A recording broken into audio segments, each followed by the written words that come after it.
माननीय अध्यक्ष जी, सदन की कार्यवाही को पूरा देश देख रहा है। कुछ स्टेटमेंट ऐसे किए गए जो जनता में चिंता पैदा कर सकते हैं। अखिलेश जी ने कहा जनगणना क्यों नहीं हो रही है। मैं पूरे सदन के माध्यम से देश की जनता को बताना चाहता हूं, जनगणना का काम शुरू हो चुका है, जारी। दो, उन्होंने कहा कि हम जाति जनगणना का मांग करेंगे।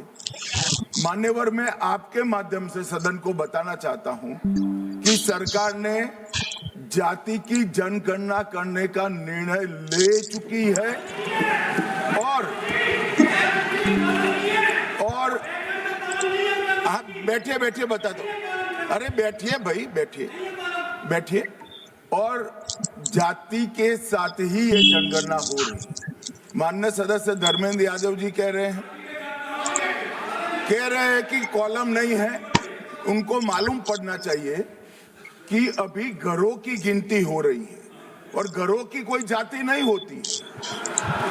समाजवादी पार्टी का चलेगा घरों की भी जाति तय कर ले। मान्यवर, जब व्यक्तियों की जनगणना होगी, नागरिकों की जनगणना होगी, तब उसमें जाति का कॉलम रखा है। ये मेरा विभाग है। मैं सदन को आश्वस्त करना चाहता हूं कि ये जनगणना जाति जनगणना के साथ ही होने वाली है।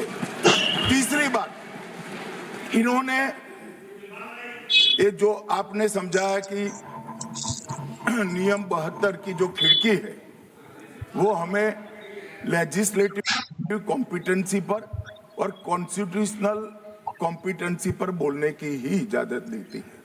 वो खिड़की का उपयोग कर धर्मेंद्र यादव जी ने एकदम गैर संवैधानिक बात करी, मुस्लिम महिलाओं को आरक्षण की। मान्यवर, हमारा संविधान किसी भी प्रकार के धर्म के आधार पर आरक्षण की कतई मंजूरी नहीं देगा। और मैं फिर से संकल्प सरकार का बताता हूं कि धर्म के आधार पर मुस्लिमों को किसी भी प्रकार का आरक्षण गैर संवैधानिक है, इसका सवाल ही पैदा नहीं होता है।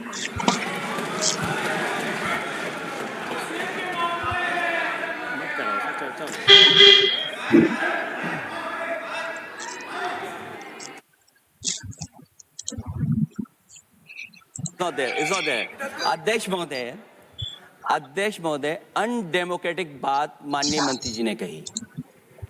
हो सकता है उन्होंने धर्म की बात कही हो, लेकिन पूरा देश आदि आबादी को आरक्षण चाहता है। अध्यक्ष महोदय, मैं माननीय मंत्री से जानना चाहता हूं, क्या मुस्लिम महिला आदि आबादी में नहीं आती नहीं होनी ना देंगे। समाजवादी पार्टी सारी टिकटें मुस्लिम महिलाओं को दे दे, हमें कहां आपत्ति है? हमें कोई आपत्ति नहीं है। चलिए अखिलेश जी, जब पूरी डिबेट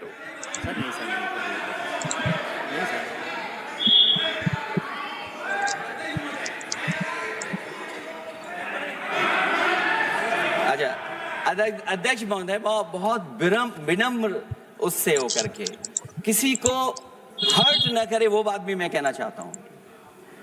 अध्यक्ष महोदय, जब माननीय प्रधानमंत्री जी को पिछड़ों से वोट चाहिए था, तो माननीय प्रधानमंत्री जी अपने आप को कहा कि मैं पिछड़ी जाति से आता हूं। चलो ये नहीं, चलिए आगे बढ़िए।